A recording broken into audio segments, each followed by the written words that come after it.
Hello ladies and gentlemen, and welcome back to my channel for another Hot Toys 1/6 scale Iron Man unboxing and review. Now today we are taking a look at none other than the Mark III construction version from Iron Man 1. Technically more diorama than figure, and it's a reissue, but I personally am pretty darn excited because I missed out on this the first time around all those years ago. Now I got mine from toyswonderland.com. Link for that is in the description below. They do have installment plans and a points-based reward system. While you're down there, why not hit that subscribe, bell notification icon and join button so you're notified as soon as a brand new review goes live on the channel. As for the box art, it's pretty simple, done in this metallic red. Up front, an image of the Mark III construction version, and yes, that's the actual figure. Down below, Iron Man Mark III construction version. On the side of the box, the wiring from the front kind of wrapping along the side. On the back, a bunch of warnings and legal info.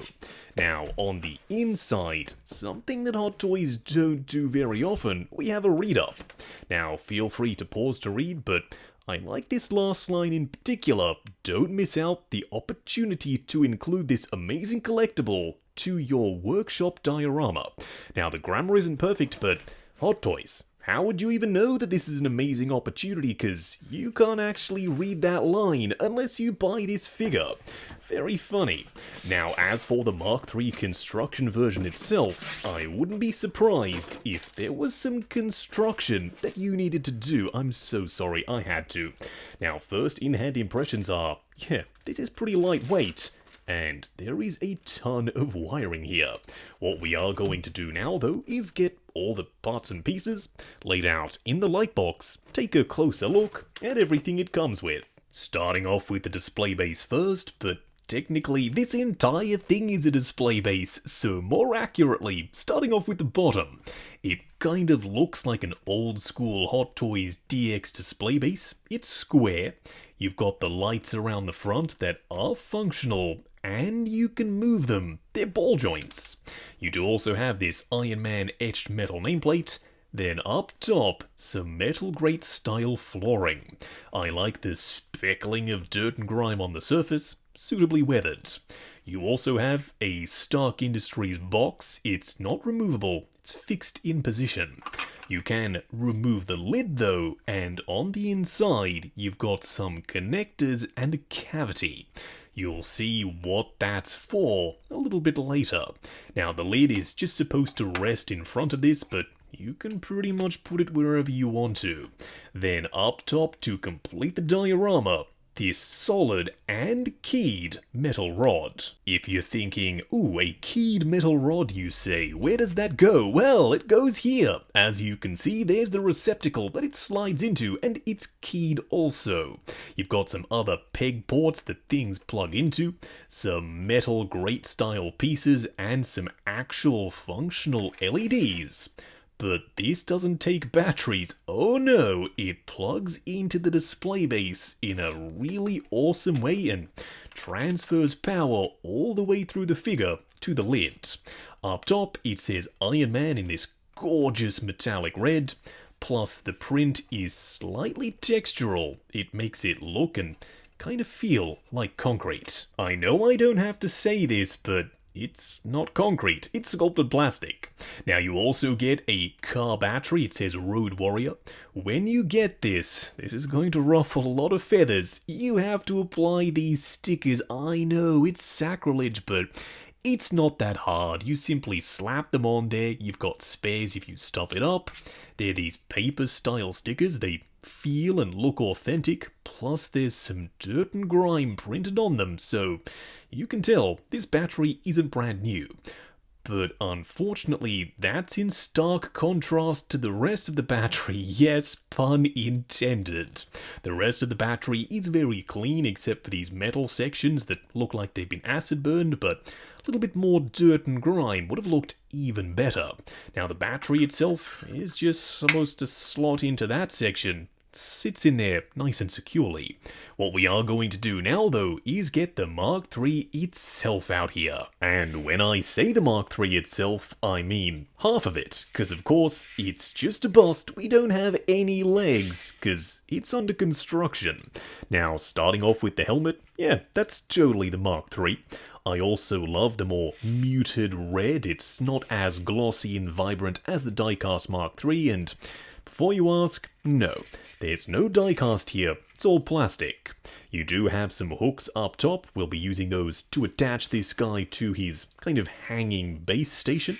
You do have a little bit of articulation on one side, but that's it. Nothing else moves here as far as I can tell. Now I thought the arms would move, but no, don't try and move them, they are locked in position. And the elbow on this side is locked as well. You can remove the chest plate to reveal some inner workings, just like the diecast Mark III. And you can remove this bottom piece to expose all this wiring and some circuitry. Now, most of this wiring is just for show. You've got translucent ones and these thicker black hoses plus some multicolored wires, but one of them, this one right here, is functional. This plugs into the display base and transfers power throughout the entire base into the Mark III. So this guy will light up, and I'm hoping it looks really cool. But without further ado, let's get assembling. Alright, the first thing you want to do is follow the instructions, but no, seriously, you want to grab the metal chain, and even though it's not the easiest thing to do on camera, I'm going to give it my best shot, you loop it through these little metal pieces and lock it in position. Once the Mark III is hanging from the top roof piece, you want to simply slide it onto the display base, and that pole is keyed, so it only goes in one way. On the underside of the Mark III, there's a connector plus a cable dangling down from the roof, also keyed.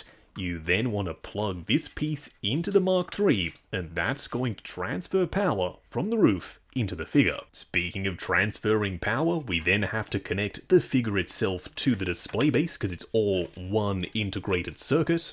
Now, this box isn't the easiest thing to reach into, but you simply plug it in and the circuit is now complete. You then want to grab these three silver-ended cables. They kind of look like aux cables, but don't worry, they aren't. You then want to install them into the top of the display base for the roof section, and they do lock in nice and securely with a solid click. Now you can pretty much decide which order you want to plug them in. The slightly thicker rubbery black hose and silver hose do plug into the circular spots in the box.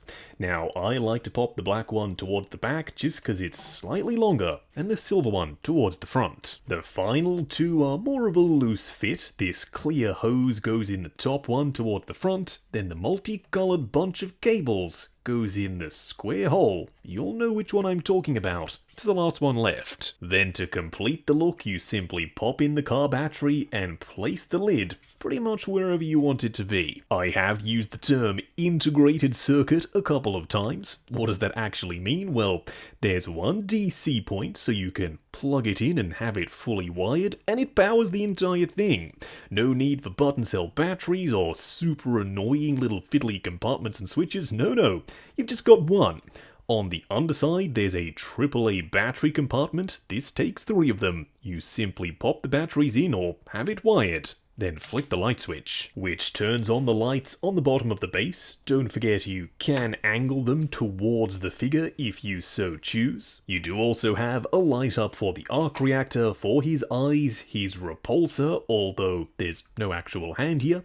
You've got a blue light in the wiring section on one side, and another blue light tucked inside on the other. And then lastly, 2 lights on the top lid of the display base, and yeah, we will be turning the lights down to see what this guy looks like fully illuminated in low light, which ends up looking something like this. And yeah, I'm all for this. I love the blue lights, I love the placement of the LEDs, and they're super bright. They're not really dim and boring. This thing comes to life with the LEDs turned on. So I'm super glad Hot Toys gave me the option to wire it up, because I would totally be tempted to have the lights on all the time. The best part is, even with the lights in the lightbox turned on, you can still totally see this thing illuminated. The eyes and the arc reactor, those blue sections, the base, it all absolutely pops.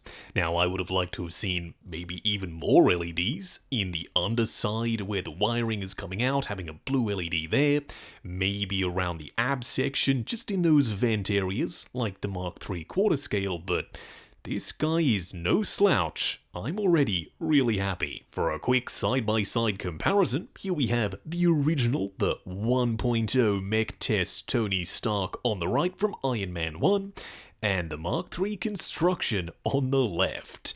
Now, I'm pretty sure Hot Toys are making the 2.0 version of Mech Test Tony specifically to go along with this Mark III construction set, but if you have the original Tony, yeah, you can totally use him here. I like the fact that you can have Tony literally building the first red and gold Iron Man suit. It's a nice touch, and even though I've said it already a few times in this video, yeah, something super unique. Wrapping up on the Hot Toys Iron Man Mark III construction version. Going into this, I was really excited. I've wanted this darn thing for years, ever since I saw the original, but the price of it kept climbing and climbing very slowly but surely on the aftermarket until Hot Toys said, no, we see y'all, we're going to reissue it and tank the price. That's exactly what they did. Am I mad about it? No. If I had the original, maybe I would be, but I'm just super glad I had a second chance at picking this guy up because he's really cool. It's not the best Iron Man figure they've ever made, in fact it's far from it, but as a diorama piece in the display as set dressing, it absolutely gets the job done. It's a good chunk of the Mark III. You do have all the wiring, the light up effects, and the switch out pieces for the ab section and the chest plate. Is this one that you have to run out and get day one? Well, that's going to be up to you. If you're an Iron Man fan and, like me, you've wanted the original version of this guy for years, you may as well just go and grab him before he sells out and starts to get expensive all over again. Now, I got mine from toyswonderland.com. Link for that is in the description below. They do have installment plans and a points-based reward system. While you're down there, why not hit that subscribe, bell notification icon, and join button if you like the sound of seeing your name in the end credits of my reviews. Like, comment, and subscribe. Catch you in the next video.